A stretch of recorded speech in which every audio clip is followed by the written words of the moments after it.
Sorry, guys. Live, local, this is WYFF News 4 at 11. It took more than a month to find one lead. Try three in 1 week. Now a search is on tonight for the final two suspects in the brutal beating of an upstate couple. Plus, it took 6 months to find the cause of a deadly Georgia plane crash, why investigators say both the pilot and the plane were at fault. Good evening. Thanks for joining us tonight at 11. First, freezing weather tonight. Temperatures tumbling. Meteorologist Chris Justice joining us now. Chris, you're tracking some bitter cold temperatures for tonight. It's going to be so cold. In fact, a freeze warning for the entire upstate. A hard freeze across the entire area. It's because of these clear skies we have. Live look from our Spartanburg sky cam. It is already 36 degrees, but it feels like 32. Now, as we go through the overnight hours, temperatures are going to continue to plummet down. Right now, we're at 35 in Pickens. Let's get in closer here. It's 40 in Easley, 39 in Pumpkintown. Just a cold start to the evening, and it's only going to get colder from here. As we go throughout the next 12 hours, we'll fall to 30 in Greenville, but the outlying areas outside of the city, we're talking about upper 20s.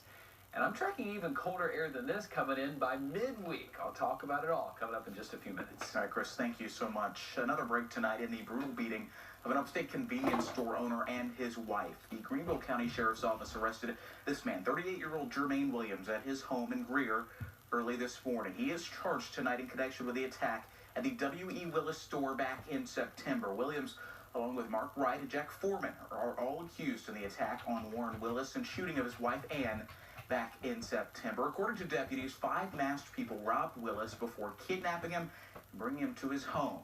Ann, his wife, remains in the hospital in critical condition this weekend, but family members tell us she's improving daily. The judge denied all 3 suspects so far in this case bond. A $50,000 reward remains for the other 2 suspects. If you have any information, please call 23-CRIME. Sad news tonight to report in the upstate. Former representative from the 4th District, Liz Patterson, has died. State Democratic leader said Patterson died earlier today. She served as representative for the 4th District for 3 terms, starting in 1986. Patterson, the first woman elected to Congress from South Carolina. This is video of her from an event at Wofford College earlier this year. So far, funeral arrangements have yet to be announced. Patterson was 78 years old. New information tonight about a deadly military plane crash in Georgia. Investigators believe pilot error caused that crash. The crash happened in May near Savannah. 9 airmen from the Puerto Rico National Guard died when the plane crashed along Highway 21. The left outermost engine experienced problems, and investigators said crew's mismanagement of the malfunction deviated from standard procedures. That's all according to a report from the U.S. Air Force Accident Investigation Board. Further action from the pilot, the report says, resulted in a loss of control. The 2-day fight against wildfires in California rages on tonight. Officials blame the fire for nearly 24 deaths. The blaze has also taken out thousands of homes. Jay Gray has the latest tonight from California. Paradise is gone. The scope of the wildfires is overwhelming, with the loss, like the flames, still growing. Investigators now confirming at least 23 people have died in the Camp Fire north of Sacramento. At least 2 more victims have perished in the Woolsey Fire, burning out of control along with the Hill Fire outside of Los Angeles. Quite frankly, folks, I don't like having to get up here every night and tell you about more bodies that we're recovering. We're serious about this. When we give an evacuation order, we mean it. More than 250,000 have already been pushed from their homes, and more evacuations are expected as strike teams continue what to this point has been a losing battle against the raging infernos. Our number 1 priority is life and property. President Trump has signed a disaster declaration to help with the fight, but traveling overseas, he's lashed out online, blaming the fires on gross mismanagement of California forests and threatening to withhold federal funds if it's not corrected. Strike teams along the front lines and commanders coordinating the effort don't have time for a political war of words. I'm not at a point to address his comments, so. Because right now, fire teams are engaged in a life and death battle with Mother Nature, with the winds and flames expected to intensify over the next several days. Jay Gray, NBC News, Los Angeles. Police in Spartanburg want to know who shot and killed one person and injured 2 others inside of a bar. The shooting happened around 1 o'clock this morning at Grady's Grill along Kensington Drive. Authorities said 25-year-old Damian Young later died at the hospital. The other 2 victims also went to the hospital. We're still working tonight to learn their condition, and tonight police are still on the hunt for the gunman. Staying in Spartanburg, the Jesse Boyd Elementary School community gathered to remember a crossing guard hit by a car late last month. Emma Taylor died earlier this week. A car hit her a few weeks ago. The driver of that car did not stop. Today, funeral services were held for Miss Emma, as they called her. This week, the school district said, quote, Miss Emma was a 73-year-old vivacious woman committed to her job. She was a giver, end quote. Troopers have not found the driver responsible. If you have any information in this case, you're asked to call Highway Patrol. But right now in North Carolina, the search continues for a kidnapped teenager. Investigators say this man may have some information about Ania Aguilar. Aguilar was kidnapped from her Lumberton home Monday morning. The FBI says the man was seen walking near the area where she went missing. Authorities say Aguilar was waiting for a relative to drive her to school when she was abducted. Take a good look at her here. Thursday morning, officials discovered this stolen green SUV used in the kidnapping. Today, investigators continued to search that area. So far, they have not said if they have found any evidence in that SUV. Well, tomorrow we celebrate Veterans Day. South Carolina Senator Tim Scott spent the day in Columbia honoring female veterans, those who live and died, paying the ultimate sacrifice for our freedom. Iowa Senator Joni Ernst joined Scott during the ceremony at First Baptist Church of Columbia. I decided to take my traditional veterans event, merge it with women in leadership, and focus on the amazing sacrifice and the willingness to pay the ultimate price women who put on the uniform. So this is just a fantastic opportunity for us to celebrate the 43,000 South Carolinians who fall in that category. During the ceremony, Senator Ernst also connected with her daughter, Libby. She now goes to the United States Military Academy. The Veterans Day celebration started early this weekend here in the Upstate in Simpsonville. Take a look here at the Red, White, and Blues Festival. It raises money for veterans. Along with a pig roast and music, volunteers made quilts of valor for 2 Marines. Today actually marks the 243rd birthday of the U.S. Marine Corps. This band is playing the bands, everybody's getting down and dancing and having a good time. And we had some auctions tonight too, and some silent auctions. Lively music too. Tonight's event also raised money for the Honor Flight. Volunteers say they will soon treat World War II, Korean, and Vietnam veterans to their 19th Honor Flight. So to come tonight, President Trump oversees a meeting with other world leaders on the 100th anniversary of the end of World War I.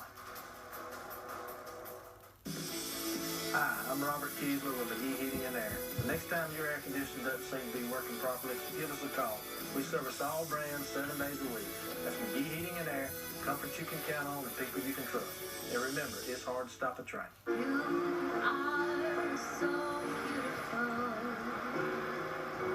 to me. Can't you see? You're everything I hope for. You're everything I need. Lease a new 2019 Toyota Highlander LE for just $289 a month for 36 months plus $500 bonus cash. Toyota. Let's go places. Watch Greenville Health System's Healthy All Year Health Minute. Wednesdays at 6 a.m. and Saturdays at 7 a.m. on WYFF4. Be aware, be healthy, be happy. Get a sky view of weather all across our area with WYFF News 4's Skycam Network. Sponsored by Richard K. Chevy Buick GMC Cadillac. Say okay to the best deals in the upstate. It all started at one family night in Dumfries, Virginia. Family night is for everybody. It's a time for families to do crafts together. The kids just love going to Chick-fil-A for dinner. Being the single mom and getting everybody ready, it was tough. We would get there a little bit late, like on the tail end of it. Helen saw that I was having trouble getting them to Chick-fil-A for the family night on time and actually got it extended another hour. Noticing things like that, I never really told her how much she affected me, but she did. Today we're here to talk about trucks. I love trucks. Well, what truck brand comes from the family of the most dependable, longest-lasting full-size pickups on the road? I think it's the Chevy. Ford. It's not Ford. I think it's Ram. It's not Ram either. That's It's Chevy. Gorgeous. $7,000 when you finance with GM Financial. That's over 20% below MSRP on this Chevy Silverado. See your Carolina Chevy dealer. While right now you're enjoying the fall foliage, once those leaves start falling, you want your gutters to be protected. Protect your home with Guy Roofing's Gutter Protection System. Defend your home against leaves, pine needles, grit, and other debris, all while handling heavy downpours during the hardest hitting storms. And every gutter system installation includes free gutter cleaning. Call today for a free inspection from your hometown roofing expert. Guy Roofing, the official roofing contractor of the Carolina Panthers. Follow WYFF News 4 on Instagram. Welcome back. President Trump met with French President Emmanuel Macron today ahead of Sunday's commemorations to mark the centennial of World War I. Their meeting comes just one day after President Trump tweeted that the French leader is, quote, very insulting for suggesting that Europe should build its own military to protect against outside forces, including the United States. Kristen Welker reports from Paris. President Trump is wrapping up his first full day here in Paris with a dinner of more than 80 world leaders. This caps a day of controversy here in Paris. It started with President Trump touching down here yesterday and tweeting that President Emmanuel Macron is very insulting for suggesting that Europe should build its own military to protect against outside forces, including the United States. Well, the two leaders had a bilateral meeting today. They sought to tamp down any tensions. President Macron making the point that, of course, it makes sense for Europe to focus on and to invest in its own military. President Trump, for his part, when he was asked about his tweet, really tried to pivot and said, look, we're all in agreement. There was yet another issue later today when the White House announced that President Trump and the First Lady would not be attending a cemetery with fallen American soldiers due to a bad weather call. However, President Macron and German Chancellor Angela Merkel did attend a separate memorial, raising questions about why President Trump couldn't make the 2-hour trip. Of course, that was a different memorial that they attended, although it was equidistant, roughly, to the memorial that President Trump was initially planning to attend. Nonetheless, the White House saying that that is not a big deal, that the focus should be on the fact that the leaders are here marking the 100th anniversary to the end of World War I and long-standing alliances between all of these nations. Traveling with the president in Paris, Kristen Welker, NBC News. Low temperatures tonight are frigid. We're going into the 20s in many areas across the upstate. A few teens possible in the mountains, and this may not be the coldest air we face this week. We'll talk about it coming up. It's the countdown to the opening of United Community Bank, Ice on Main, Friday, November 16th at 4:30 in the afternoon. Learn more at iceonmain.com.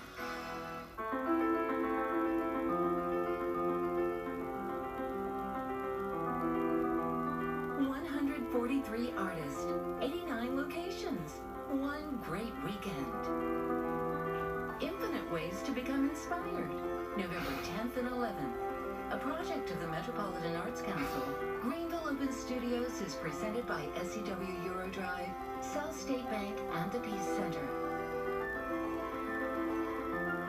A holiday haul no one saw coming. Wendy just splurged for that and that. You know Conn's Low Payment Finder helps find the lowest payment tailored to you. Good credit to no credit. Make it happen at Conn's Home Plus.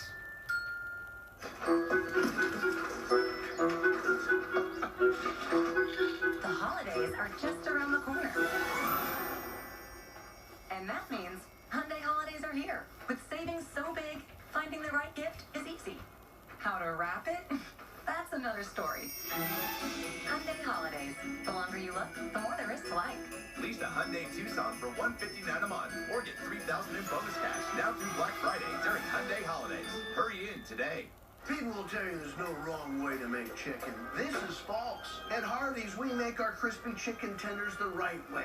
Hand-breaded, with 100% juicy tenderloins, instead of hand-pulled, pre-made from a bag, because it tastes better. So the next time someone tells you there's no wrong way to make chicken, remind them there's also no wrong way to end a friendship. I'm sorry, said the thing about the chicken. Forgiven. Hand-breaded chicken tenders. Dip them in our new honeydew sauce. Honey's because it tastes better. With over 45 years of roofing experience, Guy Roofing knows what it takes to get the job done right. Call Guy Roofing to get an inspection from one of our home protection experts. Guy Roofing, official roofing contractor of the Carolina Panthers. Trust John Cesarich and the WYFF News 4 weather team. We understand our local weather. Sunny can turn to severe in a flash. Lots of lightning and extremely heavy rainfall, so we're focused on keeping you prepared. We're watching this cell right. When dangerous conditions are lurking. We're in the alert mode because of severe. We're your friends on Facebook. Pushing alerts from our WYFF4 app. And broadcasting live everywhere you need it. Accurate local forecasts from your experienced local team. WYFF News 4. It's what's breaking, what's trending, what's local. Follow WYFF News 4 on Twitter. Live Super Doppler 4 HD weather is sponsored by Guy Roofing.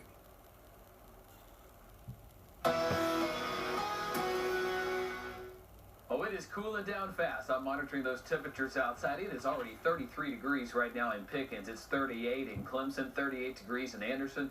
Good evening in Lawrence. It's currently 36 degrees. Union checking in at 35. We're already at 30 in Asheville. Oh, it's going to be a cold one. 23 the low in Asheville. In the downtown area, outside of the city, we could certainly be in the upper teens to around 20 degrees. A hard freeze on the way for the entire area. Freeze warning for the upstate. Not for the mountains, is because your growing season has already ended. You've already been well below freezing many times. 27 in Pickens. Yeah, there'll be some 20s in the upstate tonight. For tomorrow, loads of sunshine and a slow warm-up. Tomorrow's going to be cold. 49 degrees as you're coming out from lunch or church. You'll need that jacket through around midday, only warming up to around 51.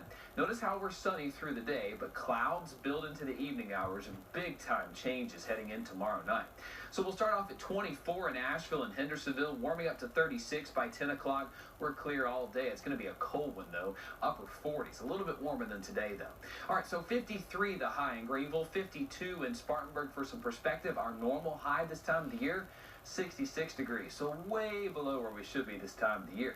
Here comes our next system. It's gaining some steam down toward the Gulf states. We're going to see a Gulf low develop, and you know what that means. Gulf lows usually mean big-time rain for us, and it's going to head right over us as we go through tomorrow night. Until then, we've got clear skies, but we're on borrowed time because that's going to change. Let me show you our latest computer model here. We're clear through most of the day tomorrow, but notice the clouds really thicken. By Monday morning, I think we'll start off dry, but look what happens by lunchtime. Bam! It is here, and it's here to stay. No real breaks in the rain once it gets here. Going to be a persistent, just driving rain Monday afternoon, Monday night, into Tuesday morning, when slowly things begin to clear out for us as we go through Tuesday night. It's going to be a wet 24 to 36 hours, and we're expecting around 1 to 2 inches as a solid bed across the areas. Some areas back toward the north and west could get closer to 3 inches of rain. And it won't just be rain. We're talking about some mountain snowfall as well. Dusting to a ½ an inch, maybe even an inch possible toward the Tennessee border counties in the mountains. Oh, and we're not done with that yet. We're still talking about the tropics. Yeah, 40% chance of some development here. Should stay offshore of the East Coast.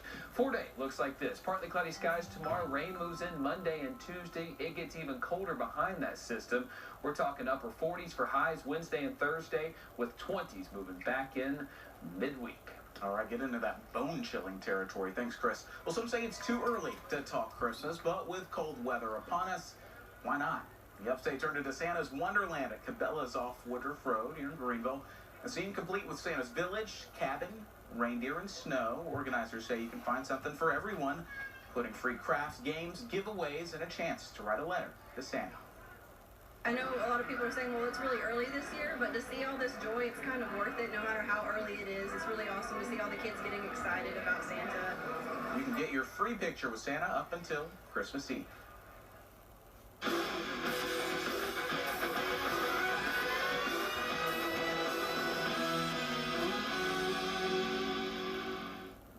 Clemson arrived at Boston College with a chance to clinch its 4th straight ACC Atlantic Division title. The only thing standing in the Tigers' way, the 17th ranked Eagles. As of last check, Clemson is winning 27-7 in the 4th quarter. Just a few minutes left in that game. We can't show highlights because the game isn't over yet, But the Eagles offense has had no answer for that Tigers defense. Clemson looks like they'll be heading back to the ACC championship game for the 4th straight year. We'll have a recap of that game coming up on Sunday morning.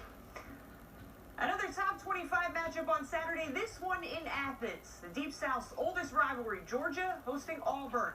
93,000 on hand to see this one. Georgia down early, but with less than 3 to go in the first half, the Bulldogs offense starts to click. Jake Fromm connects with Tyler Simmons, 14-yard score. Georgia out in front 13-10. Final seconds before the break, UGA adds one more. Terry Godwin turns on the gas. That puts Georgia up 10 at the half. In the second half, the Bulldogs are able to keep their lead. Here comes the run game. DeAndre Swift, he had a big night. How about a 77-yard score? The Bulldogs defense also solid in this one. Georgia wins 27-10. They improve to 9-1 on the season. You know, calling really good plays, really focusing on the preparation during the week. Guys are, getting open. Pass protection's been well, and guys are making plays. So that makes my job easy. Just get into these ball players and just let them make plays. Next up, Georgia hosts UMass on Saturday. South Carolina on the road at Florida. The Gamecocks offense starts strong in this one in the first. Quarterback Jake Bentley hits Jacob August, and just like that, it is 7-0 Gamecocks. Looks pretty easy for South Carolina early. Kyle Markaway wide open there. That's a 19-yard score. USC up 14 now. Late in the game, Carolina still padding its lead. Bentley pitches it to Rico Dowdle. Dowdle dives in for the score. Gamecocks in command in the swamp, but the Gators will not die. They come back. Fourth quarter on 4th and goal. Felipe Franks on the score, and Florida erases a 17-point second half deficit. The Gators win 35-31. You come on the road in our league and have the opportunities that we had in front of us today to lose the game. It's gut wrenching. It's one that you'll carry for a while. But it's as hard as we prepare and as much we put into it, it's gonna hurt. It's frustrating. South Carolina needs one more win to go bowling. The Gamecocks play Chattanooga next Saturday. Wofford beat Western Carolina 38-23, and Furman won his 3rd straight game. The Paladins defeated VMI 49-13. The road to a state title has started for high school football teams in the upstate. A few area teams played their first round playoff games on Saturday afternoon, including Burns and Westside. The Rebels feeling good before the game, and they look loose to start in this one. This is all Burns in this game. First quarter, quarterback Lawrence Scott will not go down. He breaks a few tackles and finds his way in the end zone to put Burns up 7-0.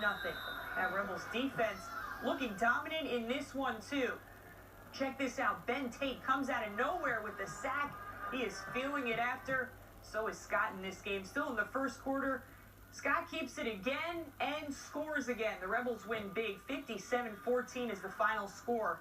They'll play Sumter in the next round. Fairfield Central and Pendleton also postponed their game Friday. They're playing on Saturday. The Bulldogs ended their season with a 6-game win streak. Third quarter, Bulldogs quarterback Jamal Blakely connects with Zane Green. Green goes 60 yards for the touchdown. Extra point, no good afterwards, though. So Pendleton's up 6-0. Fairfield Central responds, though. Stephon Gatson sends a 20-yard strike to J.R. Edmonds. That puts the Griffins in scoring position, and they take it in there. That's Will Barber for a 2-yard touchdown. Fairfield Central up at that point, but this one stays close the entire way, and Pendleton wins 20-14. The Bulldogs will face Southside in the next round. In college hoops, the Wofford men bounce back after dropping their season opener to North Carolina. They beat High Point 68-60, and USC Upstate won its home opener. They beat Brevard 86-43. The Championship 4 will be set on Sunday after NASCAR's playoff race in Phoenix. Kevin Harvick is on the pole. He was penalized earlier this week, so his win at Texas could not be used to clinch his spot in the Final Four. Joey Logano is the only driver that's definitely in the Championship 4. The rest of the field will be decided on Sunday. The Clemson women's soccer team played its first round match in the NCAA tournament Saturday night. The Tigers fell just short of moving on. Ole Miss beat them 2-1. And a big congrats to the Powdersville girls volleyball team. They won the 3A state title, and get this, they beat Bishop England, and Bishop England held a national record of 18 consecutive titles. Pretty big win for them. Pretty big win for Clemson as well. Tigers still looking dominant, proving why they're the #2 team in the country. They're the team to beat in the ACC, that's for sure. All right, Julia, thanks. As far as the weather tonight, Chris, cold. Yeah, cold. That's going to be the theme tonight. A hard freeze all around town. All right, stay warm. Thanks for joining us here at 11. Remember, the news continues tomorrow at 5. Always on WYFF4.com.